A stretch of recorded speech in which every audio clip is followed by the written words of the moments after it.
오늘 말씀 보도록 하겠습니다. 사무엘상 1장 17절에서 18절의 말씀입니다. 사무엘상 1장 17절에서 18절의 말씀입니다. 9절밖에 안 되니까 저하고 같이 합독하시겠습니다. 시작. 엘리가 대답하여 이르되 평안히 가라. 이스라엘의 하나님이 내가 기도하여 구한 것을 허락하시기를 원하노라 하니 이르되 당신의 여종이 당신께 은혜의 길을 원하나이다 하고 가서 먹고 오일에 다시는 근심 빛이 없더라. 지난주에 저희가 한나에 대해서 이야기를 나눴는데요. 오늘 마지막으로 이제 한나의 이야기를 마무리하면서 참 제 마음에 이 구절을 읽을 때마다 어떻게 이럴 수가 있을까 하는 마음이 오는 구절을 가지고 함께 이야기를 나누려고 합니다. 오늘 읽었던 본문의 내용은 무엇이냐 하면 저희가 지난주에 이야기를 나눴던 것처럼 한나가 아이를 낳지 못하여서 고통스러워할 때에 그 또 한 명의 부인이었던 분인나가 한나의 마음을 계속 격동시켰다고 했어요. 안 그래도 괴로워 죽겠는데 꼭 누군가 한 사람 나의 마음을 자극하고 나를 더 괴롭게 하고 열받게 만드는 사람이 있죠. 그 분인나가 한나를 괴롭게 할 때에 이 한나가 분인나의 입을 다물게 하거나 남편을 통하여서 무슨 좀 강제권을 쓰거나 하지 아니하고 하나님께 가서 기도함으로 말미암아 응답을 받는다고 했습니다. 그런데 이제 이 한나가 얼마나 괴로운지 하나님께 가서 기도하고 있을 때 엘리라고 하는 제사장이 이제 가서 이 한나에게 했던 이야기가 오늘 본문의 이야기입니다. 그 엘리가 너가 이제 평안히 가라. 이스라엘의 하나님이 내 기도하여 구하신 것을 허락하기를 원하노라 라고 그냥 한마디를 이렇게 하자 한나가 뭐라고 하냐면 당신의 여종이 이제 당신께 은혜를 입기를 원하나이다 라고 대답을 하고 돌아가서는 그동안에 밥도 먹지 않고 식음을 전폐하고 괴로워하던 모든 것을 싹 씻어버리고 그 얼굴에 다시는 근심이 없었더라 라고 이야기를 해요. 돌아가서 그가 임신을 하였더라가 아니라 기도하고 그 기도한 거에 대해서 그 제사장이 이제 하나님 내게 은혜 주기를 원하노라 라는 그 대답 한마디를 듣고 돌아가서는 자기가 임신을 하거나 어떤 반응이 없는데도 불구하고 얼굴에 근심의 빛이 하나도 없이 마치 이전에 내가 무엇을 기도했나 하는 싶을 정도의 마음의 평안을 가지고 완전히 그 기도가 응답된 사람처럼 삶을 살았다는 거예요. 저는 이 한 구절을 읽을 때마다 제 자신을 뒤돌아보게 됩니다. 여러분들은 어떤지 모르겠어요. 우리는 마음 가운데 기도 제목을 가지고 있습니다. 그것이 건강에 대한 문제이건 관계에 대한 문제이건 내 앞으로 진로에 대한 문제이건 나를 근심케 하는 어떤 기도 제목을 누구나가 가지고 그것을 기도하고 있습니다. 하나님 앞에 기도하고 나서 오늘 이 한나처럼 내 얼굴에 다시는 근심이 없더라. 옛날 성경에는 수색이 없더라는 거예요.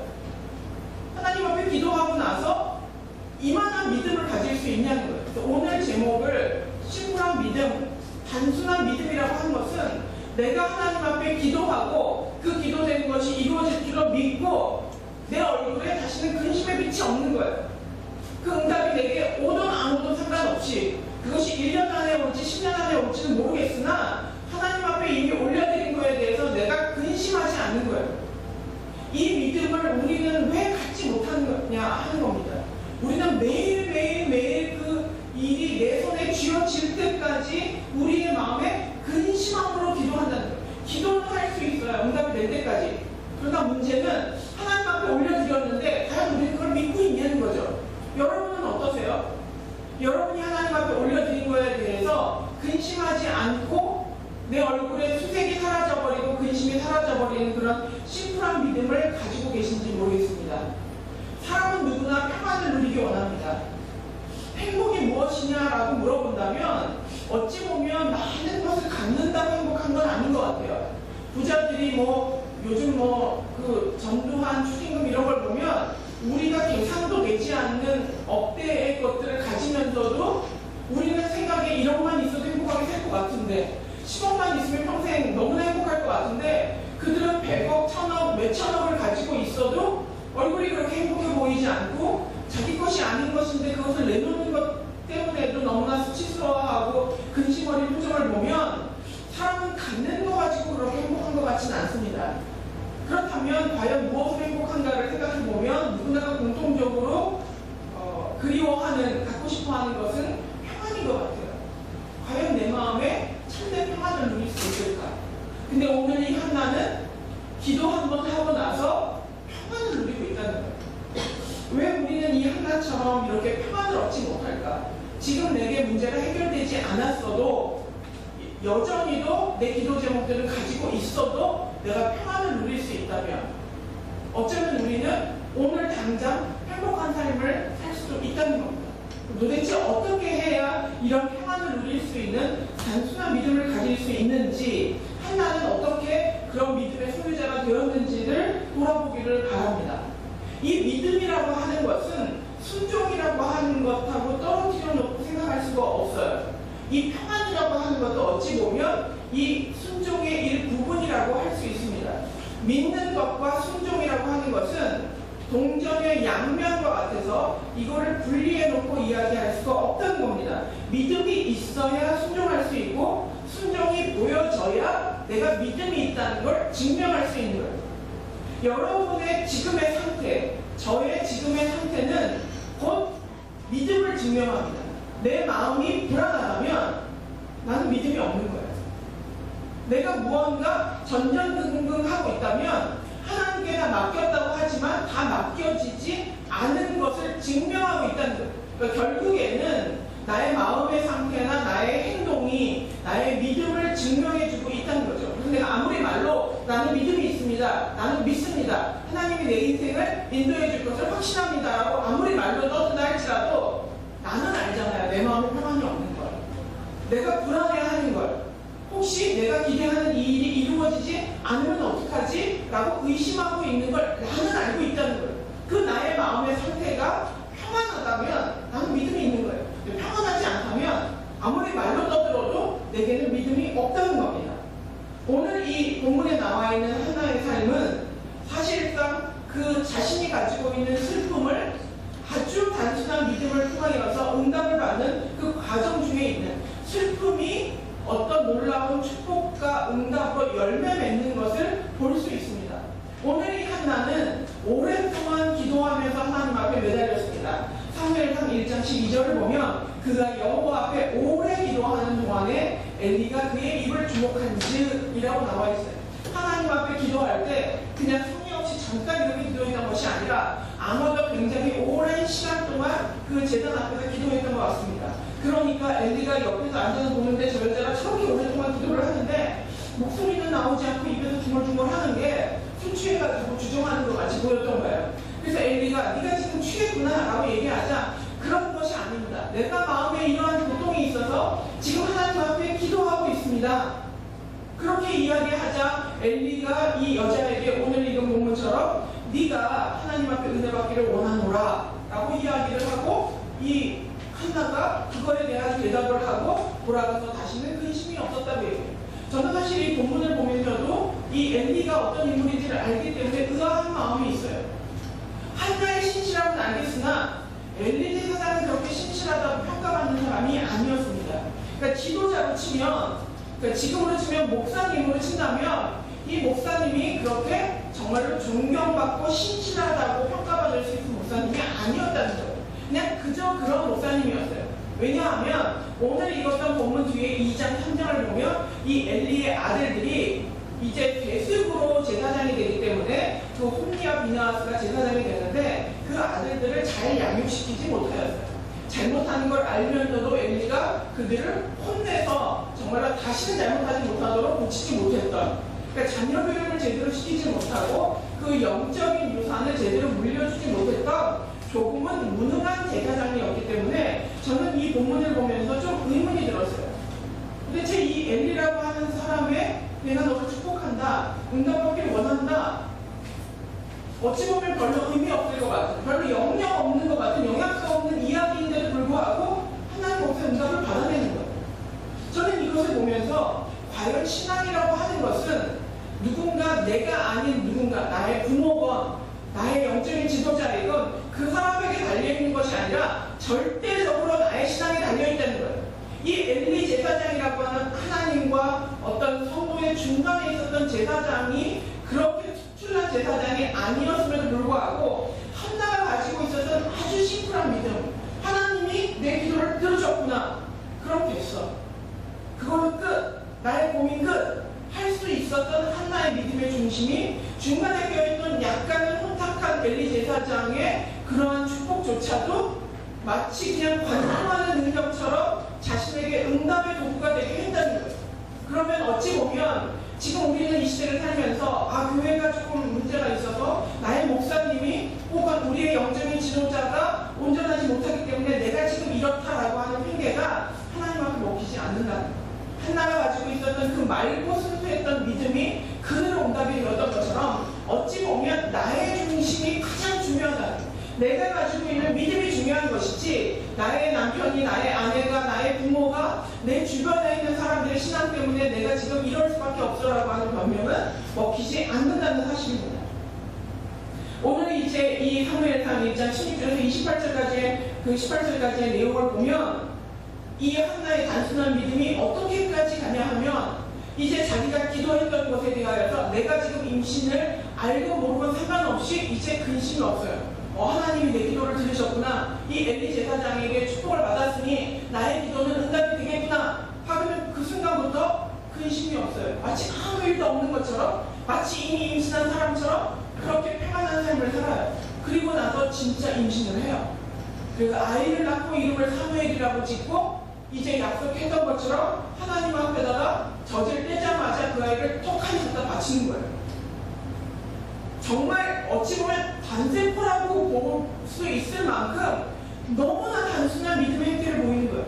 기도하고 나서는 하나님이 내 기도를 들으셨어. 싹 근심을 잊고 아이를 낳고 나서는 어떻게 얻어나게 돼요? 이 아이가 있어야 내가 본인한테 계속해서 나도 아이를 낳았어 라고 할 수 있는 너무나 소중한 아이임에도 불구하고 둘째를 낳고 나서 이 사무엘을 바친 것이 아니라 하나밖에 없는 그 사무엘을 젖을 떼자마자 하나님한테 약속했던 그 엘리 제사장 성전에다가 이 아이를 갖다 바치고 이 아이가 하나님의 헌신자가 될 수 있도록 갖다 그냥 드리는 거예요. 오늘 이 사무엘상 1장 28절에 보면 뭐라고 되겠냐 하면 그러므로 나도 그를 여호와께 드리되 그러므로는 뭐냐 하면 내가 기도한 것을 하나님이 내게 주셨으니 그러므로 나도 이 사무엘을 여호와께 드리되 그의 평생을 여호와께 드리나이다 하고는 그 어린아이를 갖다가 턱 갖다 드리는 거예요. 너무나 단순하고 너무나 쉬운 것 같지만 이것이 나의 이야기가 됐을 때 정말 우리는 이렇게 하냐는 거예요. 하나님 내게 이것만 주시면 제가 어떻게 할게요 라고 해놓고 하나님이 그것을 주실 때까지 우리는 근심해요. 그리고는 그 근심하고 나서 응답이 온 다음에는 이제 또 전전긍긍해요. 만약에 이 한나가 이렇게 심플한 믿음을 가진 한나가 아니라 나라면 우리 같은 계산을 하는 사람이라면 아마 이런 반응을 했을 거예요.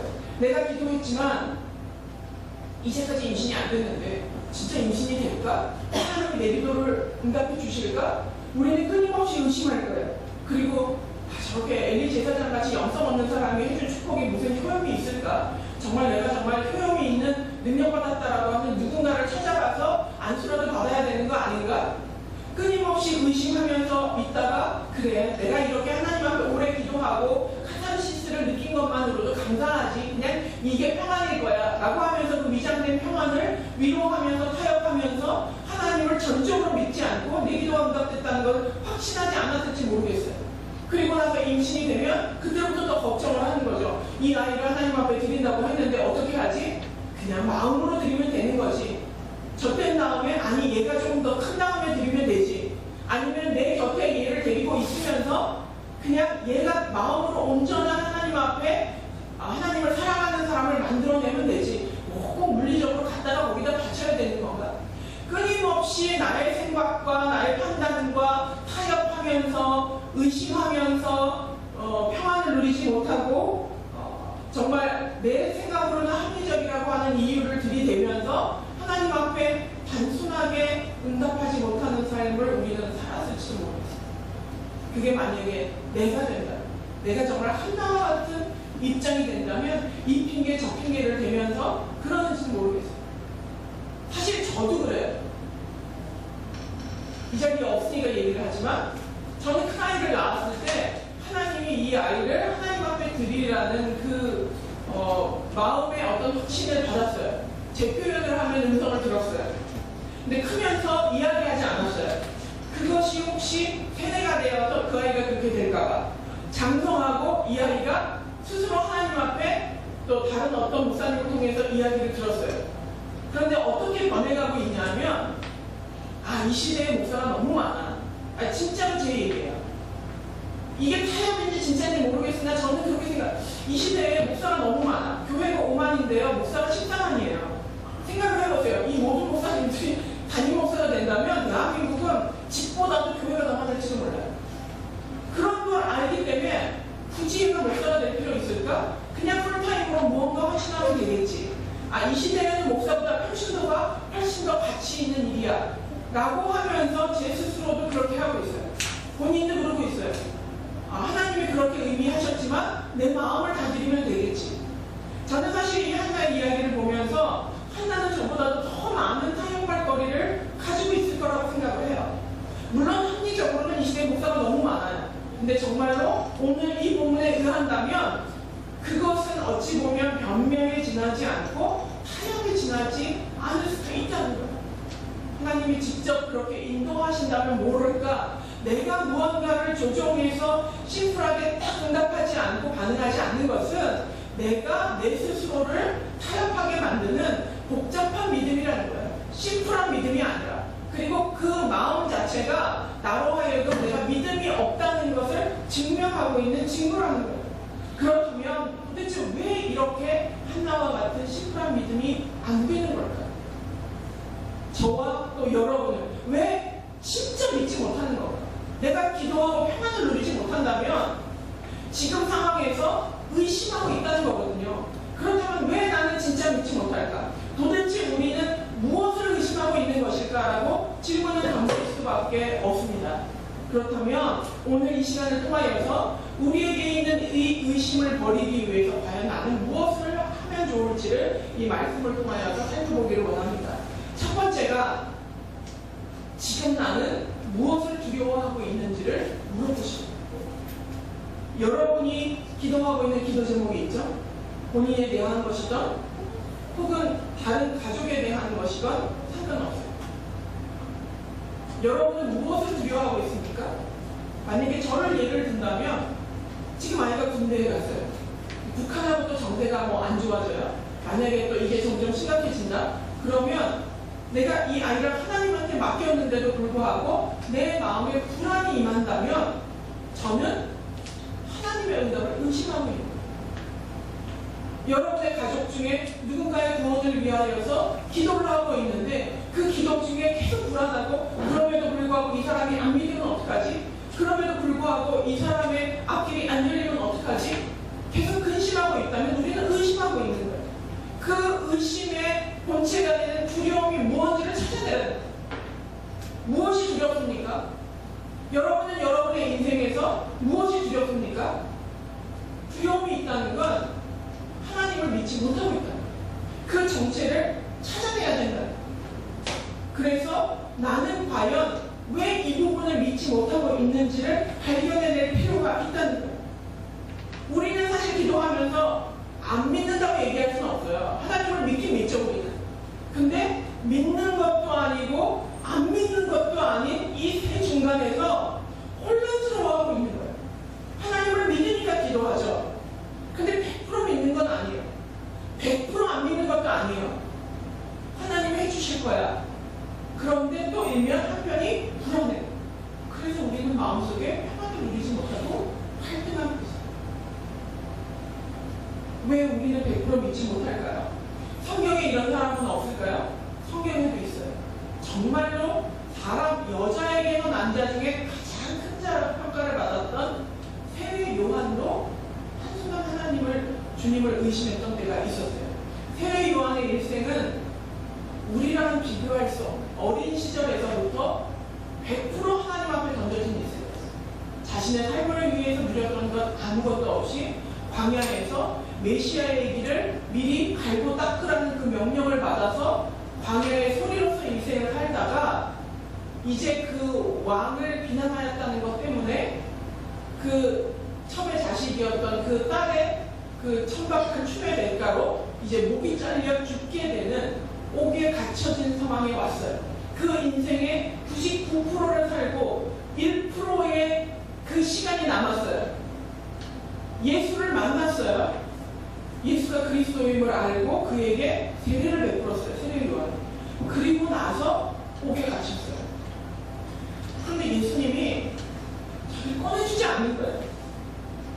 예수님은 복음을 전하러 그냥 가버리셨어요. 자기가 생각했던 스토리랑 달라지기 시작한 거예요. 자기가 메시아를 만났을 때 상상했던 것과 달리 자기가 감옥에 갇히는 순간에 나의 전 인생을 이 메시아를 위해서 살았는데 이 메시아가 나를 지금 꺼내주지 않고 그냥 본인의 본리를 보러 다니고 있는 그 상황 속에 갑자기 세례 요한에게 의심이 들기 시작해요. 만약에 이분이 메시아가 아니라면 내 인생은 뭐가 되는 거야? 나는 뭐가 되는 거야? 숙변 의심이 들었어요. 그래서 세례 요한이 그 자신의 제자들을 시켜서 예수님에게 바람을 보내요. 인편을 보내서 물어보는 거예요. 당신이 오실 그이십니까? 당신이 약속된 그 메시아가 맞습니까? 라고 물어보는 거예요. 내가 의심이 되는 순간에 내가 의심하고 있는 이것을 확인하기 위하여서 예수님께 자신의 제자를 보내서 이야기하자 예수님은 뭐라고 그러시냐 하면 이사야서의 말씀을 들어서 소경이 눈을 뜨고 눈먼 자가 눈을 뜨고 안진뱅이가 일어나고 그 모든 일들이 메시아의 표적임을 이야기하면서 마지막으로 하시는 말씀이 뭐냐 하면 누구든지 나로 말미암아 실족하지 않는 자는 복이 있도다 이렇게 얘기해요. 이 말은 굉장히 어려운 말이에요. 나로 인하여 실족하지 않는 너는 복이 있다는 거예요. 나 때문에 실족하지 말라는 거예요. 이 얘기는 뭐냐 하면 내가 너의 인생에서 모든 해답을 주지 않을 거란 얘기예요. 내가 너에게 해답을 주지 않는데 그 해답을 주지 않는 것 때문에 내가 실족하면 안 된다는 거예요. 우리의 인생 가운데, 여러분의 인생 가운데 우리는 기도해요. 하나님 앞에 의문이 드는 거, 납득되지 않는 거, 왜 나에게 이런 인생을, 왜 나에게 이런 어려움을, 그리고 왜 나에게 빨리 진로가 열리는 이 일을 주지 않습니까? 라고 기도할 때 이거 때문이다 라고 하나님이 얘기해 주지 않으세요. 그거에 대한 예수님의 답이에요. 나는 그렇게 답을 주는 하나님이 아니래요. 때문에 절대로 이것 때문에 너희는 실족하면 안 된다. 실족하지 않기 위해 무엇이 필요하죠? 믿음이 필요한 거예요. 단순한 믿음이 필요한 거예요. 네가 나를 믿었느냐? 그럼 끝까지 믿으라는 거예요. 그 끝까지 믿는 것이 바로 너에게 복이 되고 너를 건질 거라는 거예요. 이 한나가 가지고 있었던 임신의 징조도 보이지 않고 입덧도 하지 않고 아무것도 보이지 않지만 그의 얼굴에 수색이 없이 근심을 사라지고 평안함을 가졌던 것처럼 보이지 않는 그것을 너희가 끝까지 믿는다면 너의 인생에 복이 있을 거라고. 여러분이 마음속에 가지고 있는 그 의문이 있을 겁니다. 하나님 왜 나에게 이런 일이, 왜 내 인생에 이런 일이? 저도 가지고 있어요. 왜? 10여 년을 그렇게 기도했지만 하나님 그거에 대해 답을 주지 않으세요. 우리가 해야 하는 건 믿음이에요. 보이지 않는 것을 믿는 믿음, 단순한 믿음, 그것이 우리로 하여금 가장 빨리 응답받게 할 수 있다는 겁니다. 여러분은 무엇을 위하여 기도하고 계십니까? 그리고 무엇이 두려우십니까? 그 기도하고 있는 것 때문에 여러분이 두려움을 가지고 있고 불안을 가지고 있다면 우리는 믿고 있지 않다는 거예요. 그럼 그 믿음을 갖기 위하여서 우리는 무엇을 해야 된다고요? 누구든지 나로 말미암아 실족하지 아니하는 자는 복이 있도다 하는 것처럼 나의 기대와 나의 논리와 나의 생각과 나의 판단을 가지고 답을 내리려고 하면 우리는 실족할 수밖에 없지만 그것으로 답을 내리지 않고 심플하게 믿는 거예요. 하나님 내 인생 책임져 주세요.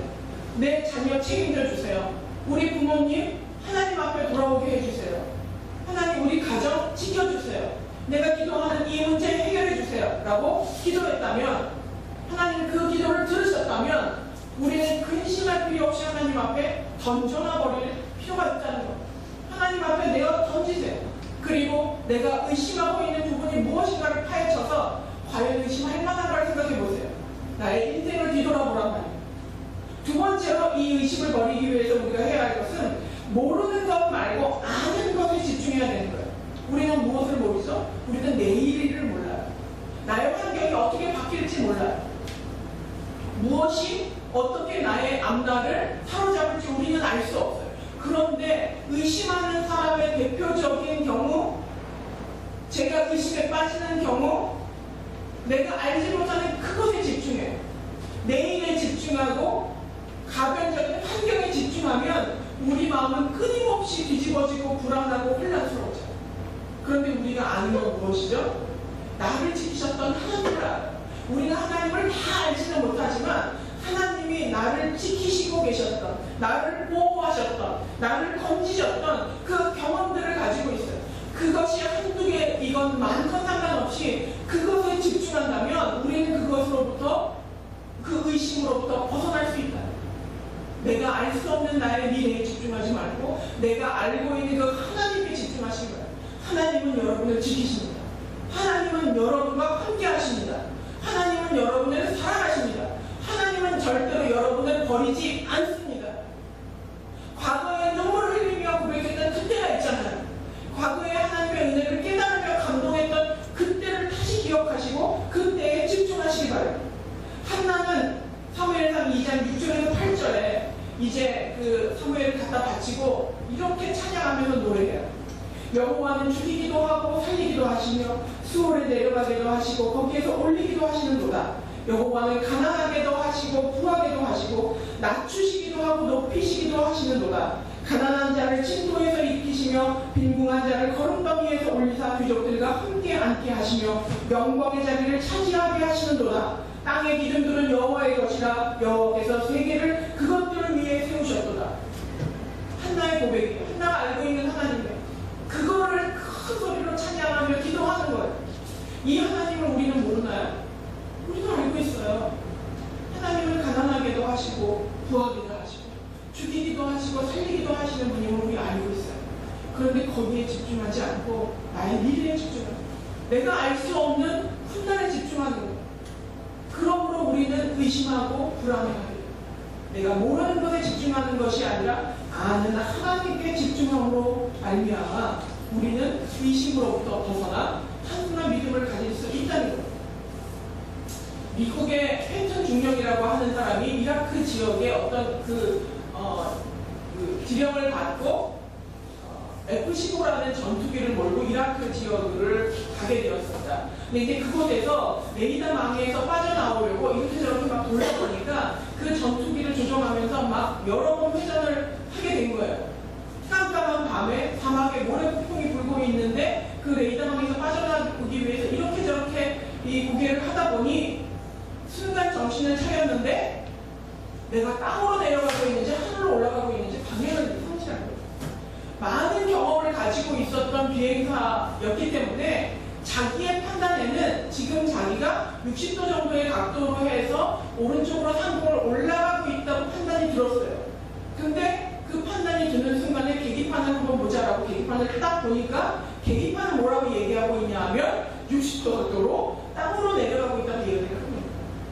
순간 헷갈리는 거예요. 그리고 순간 내가 무엇을 따라야 되는지에 대해서 긴장하면서 결정하게 되는 거예요. 분명 나는 지금 하늘로 가고 있는데 계기판은 안 돼요.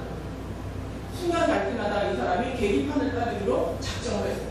그리고는 기술을 막 급하게 올려서 이제 하늘로 다시 올라갔을 때에 간신히 그 이라크의 산맥들을 벗어나서 충돌하지 않고 안전하게 상공으로 올라갈 수 있었다라고 이야기를 합니다. 맑은 날에 내가 시야를 볼 수 있을 때 어디가 땅이고 어디가 하늘인지를 볼 수 있을 때에는 계기판이 때로는 필요 없을 때가 있어요. 그런데 언제나 무엇이 옳죠? 맑은 날이건 비가 오는 날이건 바람이 부는 날이건 깜깜한 밤이건 무엇이 옳죠? 계기판이 옳죠. 나의 감각이 아니라 계기판이 옳은 거예요. 그런데 우리는 때로 나의 감각을 믿어요. 아, 이번에도 역시 하나님은 나에게 응답하지 않으실 거예요. 하나님은 나를 사랑하지 않으시나. 나의 느낌, 나의 생각을 의지하면 우리는 그대로 땅에 곤두박질 칠 수밖에 없다는 거예요. 항상 가장 정확한 것, 하나님께 집중하는 것, 그 계기판에 집중하는 것, 그것이 우리가 살아갈 수 있는 길이라는 것. 단순한 믿음이 우리로 하여금 상공으로 올라가서 산맥에 부딪히지 않고 우리가 살아갈 수 있는 길이라고 하는 것을 믿으시기 바랍니다. 이제 마지막 세 번째로 의심에서 벗어날 수 있는 길은 머리가 아니라 마음으로 주님을 믿는 것입니다. 믿음은 사실 아는 만큼 커집니다. 어린 시절에는 우리 아빠가 되게 대단한 것 같아요. 그런데 이 아빠가 가지고 있는 능력이 무엇인지를 정확히 아는 순간 그 아빠가 해줄 수 있는 것을 더 많이 요구할 수 있어요. 저는 아직도 선명하게 기억하는 게 어린 시절에 옛날에 AFKN이라는 방송이 나왔죠. TV에서. 아버지가 그거를 보고 계신 거예요. 그때 웃었어요. 아빠 뭐 아세요? 그래서 들으시면 아세요? 그러니까 내 생각에 영어는 굉장히 아주 소수의 특별한 사람들만 하는 거였어요. 제가 초등학교 다닐 때는. 근데 나중에 지나고 나서 우리 아버지의 학벌을 보니까 알고도 남을 만한 학벌을 가지고 계신데 저는 그걸 무시한 거예요. 그냥 내 생각에 저걸 모르면서 그냥 그 자식 앞에서 잘난 척 하려고 AFK 틀어놓고 있구나라고 생각을 했어요. 근데 나중에 정확하게 알고 보니까 너무나 충분히 알 수 있는 능력을 가지고 계신 분이었어요. 그런 것처럼 내가 나의 아버지가 어떤 능력을 가지고 있느냐를 정확히 아는 것은 그만큼의 믿음을 갖게 돼요. 그래서 우리가 성경을 봐야 하는 이유가 하나님이 이렇게 위대한 분인가를 알아야 돼요. 근데 문제는 그 믿음이 머릿속에 내재되는 것은 아는 것으로 내재되지만 작동하는 건 마음에서 믿을 때 작동이 돼요. 레시피를 보면 남자들도 된장찌개 끓일 수 있을 것 같아요. 책을 보면서 요리책을 보면 인터넷으로 찾아서 보면 떡볶이 이거 어렵지 않아. 된장찌개 어렵지 않아. 그것과 실제로 된장찌개를 맛있게 끓여내는 것과는 다르다는 거예요. 근데 우리는 내가 레시피를 많이 가지고 있다는 것 때문에 마치 내가 된장찌개를 끓여낼 수 있는 것처럼 착각하고 살아요. 그 착각이 언제 드러나냐 하면 내 마음이 불안하고 믿음을 갖지 못하고 의심할 때 이게 내 실력이 아니라는 것이 드러나게 돼요. 실제로 된장찌개를 끓여낼 수 있는 실제로 작동하는 믿음은 뭐냐 하면 내 마음으로 진짜 믿을 때요. 머리로 믿는 것이 아니라 진짜 믿을 때요. 예전에도 제가 말씀을 드렸던 것 같은데 저에게 있어서는 하나의 바로미터가 되는 것과 같은 믿음의 테스트였던 기간이 미국에 갔을 때의 기간이었어요. 하나님은 저에게 안식하라고 미국에 보내셨어요. 근데 가지고 갈 때 전세금을 다 빼가지고 한 4,500만 원 정도를 싹 끌어서 한국에 돈이 아무것도 없어요. 그리고 저는 미국에서 오시는 거예요. 근데 다달이 렌트비가 180만 원씩 나갔어요. 집 거기서 사는 렌트비가 월세 정도 주면 180만 원씩 나가고 아이와 같이 생활을 하는데 4천만 원 정도면 1년 정도 머물 수 있는 시간인 거예요. 기적이 일어나지 않는 한 저는 한국에 들어갈 수도 없고 직업을 얻지 않는 한 완전히 파산하게 되는 오도 가도 할 수 없는 상황이 되는 거예요. 6개월 정도까지는 괜찮았어요. 한 2천만 원 까먹을 때까지는. 6개월이 지나고 나는데 내가 직업을 얻어야 되지 않을까? 그 생각이 드는 거예요. 하나님이 저에게 주신 명령은 안식하라는 거예요. 1년 동안. 근데 현실은 그게 아니에요. 다달이 돈이 빠져나가요. 그게 그냥 실제인 거예요. 누구한테 의지할 사람이 아무도 없어요. 그게 실제가 됐을 때 쉬어도 쉬는 게 아니고 밥을 먹어도 먹는 게 아니에요. 내가 책임져야 되는 아이가 있고 이 아이를 책임질 사람은 나밖에 없어요. 누가 나한테 헌금을 해줄 사람도 없고 도와줄 수 있는 가족도 없어요. 그냥 내가 가지고 있는 게 그냥 그게 다예요. 근데 그거를 통장에서 계속 돈이 빠져나가고 9월이 되고 10월이 되는데 미칠 것 같아요. 한나였으면 심플하게 편안하게 놀았을 것 같은데 편안하게 놀지 못했어요. 근데 제 마음 가운데 너는 일용할 양식에 대한 믿음이 있느냐? 라는 음성이 계속 들려요. 아침에 일어나서 커튼을 열고 맑은 하늘을, 캘리포니아의 맑은 하늘을 보면서 이 날이 너에게 준 선물이다. 너에게 준 안식이다. 라고 하나님은 말씀을 하시는데 그 좋은 환경에서 내 마음은 차라리 어디 녹음판에 가서 땀을 파는 게 더 편할 것 같은 마음이 드는 거죠. 그때 제 마음 가운데 너는 일용할 양식에 대한 믿음이 없구나. 아침마다 일어나서 하나님 오늘 하루를 선물로 주신 것 감사합니다. 하나님은 나에게 일용할 양식을 주시는 분입니다. 10번씩 큰 소리로 혼자서 외치면서 그 하루를 사는 거예요. 그렇게 1년 8개월을 살았어요. 아무 직업 없이. 그랬는데 1년 8개월 후에 기적같이 한국으로 돌아와서 예전과 똑같은 금액의 전세를 얻어서 살 수 있게 됐어요. 지나가고 보면 내가 한국에 더 좋은 집에서 전세를 얻어서 와서 사는 순간에는 내가 왜 지난 1년 8개월을 더 신나게 더 행복하게 누리지 못했을까라고 생각이 드는데 거기 있을 때는요 전쟁이에요. 그 하루를 일용할 양식을 주시는 그 믿음을 갖는 나 자신의 모습에 초라함에 정말 가슴을 치고 어떨 때는 통곡하고 머리로 외우면서 그 1년을 노는 것이 얼마나 큰 숙제였는지 몰라요. 그때 깨달았어요. 어린 시절 주일학교 때 가지고 있었던 일용할 양식을 주시는 하나님 너무 쉬운 믿음이었어요. 진짜 내 통장에 돈이 하나도 없어지면서 그것을 보고 앉아있는 내가 가장인 내가 볼 때는요 너무 어려워요. 여러분은 지금 뭐가 어려우세요? 뭐가 불안하세요? 하나님이 여러분의 인생에 무엇을 책임져 주지 않을 것 같아요. 그게 바로 작동하지 않는 거죠. 된장찌개를 끓일 수 있다고 자신하고 있지만 우리는 한 번도 제대로 끓여본 적이 없어요. 그렇다면 내 안에 있는 수많은 알을 가지고 있었던 지식으로 있었던 믿음은요 하나도 움직이지 않는 그냥 모델하우스 같은 거 있죠. 좋은 수도꼭지가 있는데 문은 나오지 않아요. 좋은 침대를 갖다 놨는데 겉에뿐이야. 어쩌면 우리 안에 있는 믿음들이 하나도 작동하지 않는 가짜 믿음일지도 몰라요. 오늘 그거를 바꾸셔야 돼요. 진짜 믿음. 일용할 양식을 주시는 하나님을 믿으십니까? 지금 여러분에게 답이 없어도 오늘을 기쁘게 사실 수 있습니까? 하나님 앞에 기도하셨다면 여러분의 근심을 물리쳐버릴 수 있습니까? 오늘 웃으실 수 있으세요? 오늘 자유로울 수 있으세요?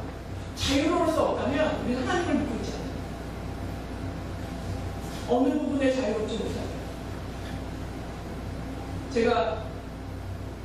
저는 이제 그 아이들을 좀 다이나믹하게 키웠던 경험이 있어서 큰아이가 떠났다가 다시 돌아오고 지금도 잠깐 나가 있지만 어느 한순간에 하나님의 손에 이 아이들을 맡겨드렸던 기억이 있어요.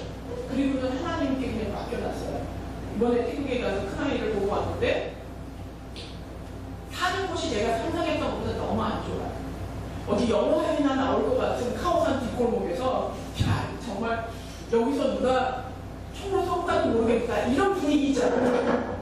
내가 영화 속에 지금 들어와 있나 이런 정말 사람 하나 지나갈까 말까 하는 그런 곳에서 막 8명, 10명씩 한 방에서 2층 숙소로 있는데 돈을 아끼려고 그렇게 사는 거예요. 제가 돈을 안 줬으니까 자기가 이제 자력으로 뭔가 한다고 부모 마음으로 거기다가 걔를 놓고 오는 게요 한장하겠는 거예요.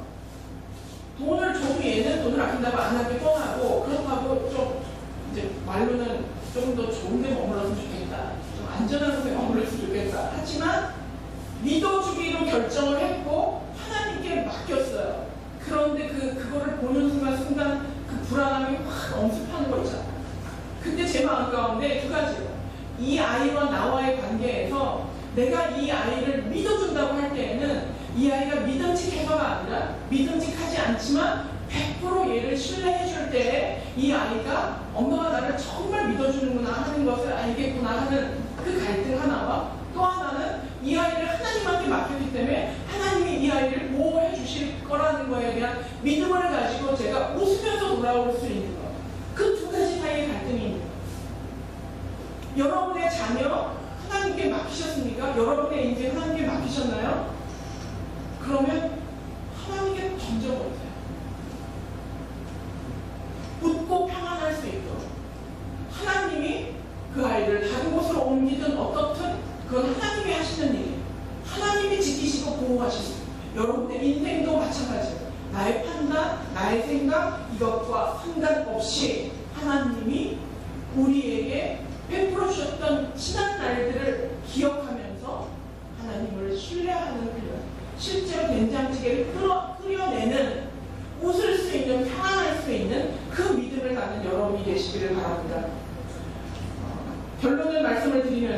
제가 어저께 저녁 식사를 하면서 우연히 TV를 봤는데 뭐 재밌는 게 없어서 동물의 왕국을 즐겨보는데 어저께 개에 대한 이야기가 나오는데 정말 저의 그 마음을 후벼 파는 이야기가 나왔어요.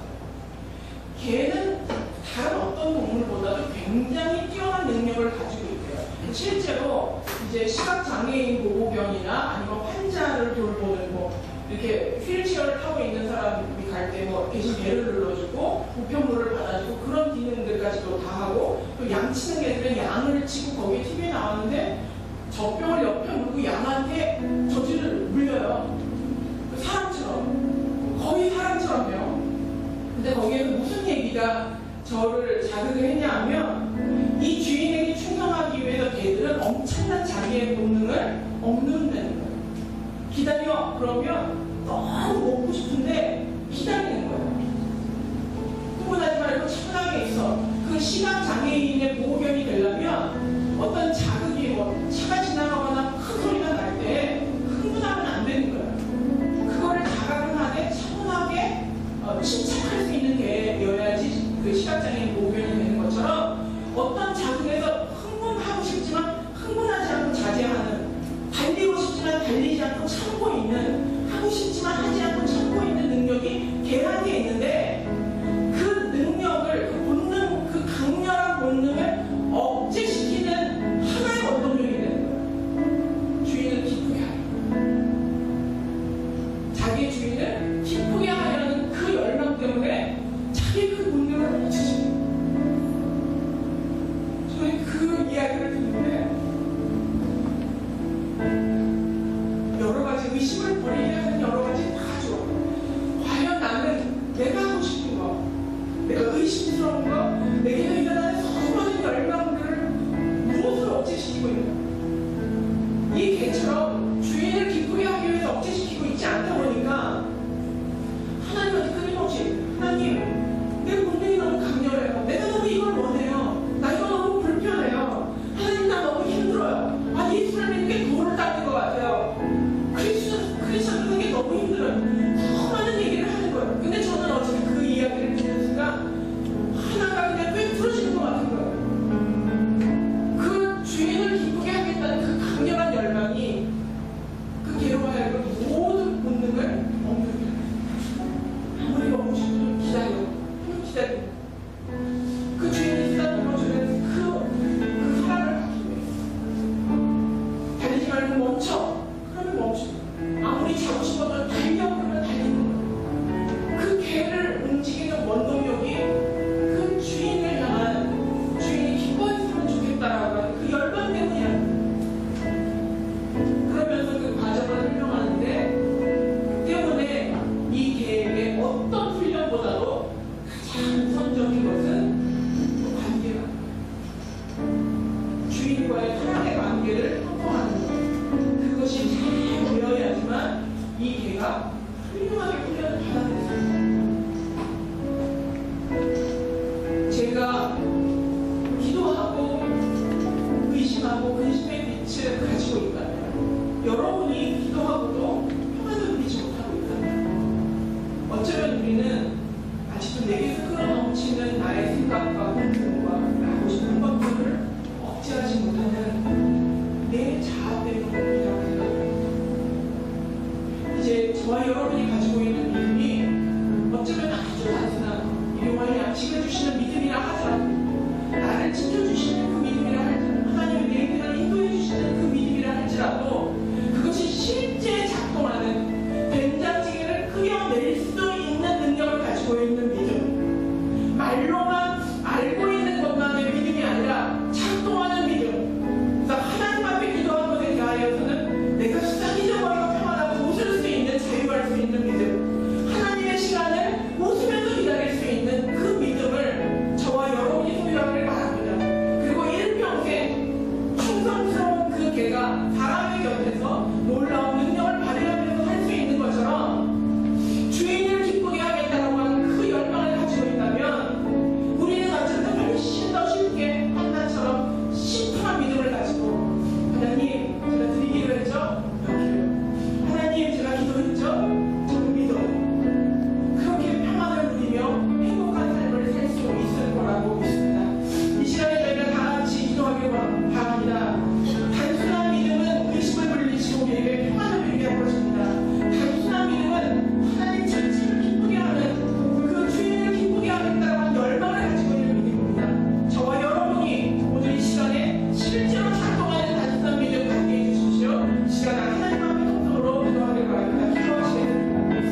있는 믿음을 갖기 원합니다. 하나님이 나를 보호해 주신다는 것, 하나님이 나를 지키고 계신다는 것, 하나님이 내게 일용할 양식을 주신다는 것, 나보다 더 나를 사랑하신다는 사실을 진짜 믿게 하여 주시옵소서. 그래서 기도하고 근심하지 말게 하시고, 기도하고 웃으며 평안을 누리게 하시고, 기도하고 행복한 삶을 살 수 있도록 은혜 베풀어 주시옵소서. 자신의 독생자 아들을 주기까지 우리를 사랑하셨다면 우리를 위하여 못 줄 것이 없는 하나님임을 확실히 알고 믿게 하여 주시옵소서. 그리하여 기쁨으로 기다리게 하시고 기쁨으로 인내하게 하여 주시옵소서. 내가 주님을 기쁘시게 하고자 하는 그 열망 때문에 나의 이 강렬한 본능과 나의 모든 생각을 억누르고 주님을 기쁘게 하고자 하는 그 마음으로 주님 앞에 충성하며 순종하는 저희 될 수 있도록 은혜를 베풀어 주시옵소서. 이제는 그의 머리 대신 예수 그리스도의 은혜와 하나님 아버지의 무한하신 사랑과 성령님의 감동 감화 교통하심이 이제 내 마음 가운데 있는 모든 의심과 혼란과 갈등을 내어버리고 주님 앞에 기도하였다면 기쁨으로 평안함으로 행복함으로 믿음으로 기다릴 수 있는 그 믿음을 갖기로 작정하는 강남우리 성도들의 머리 위에 이제부터 영원토록 함께 하시기를 축원하옵나이다.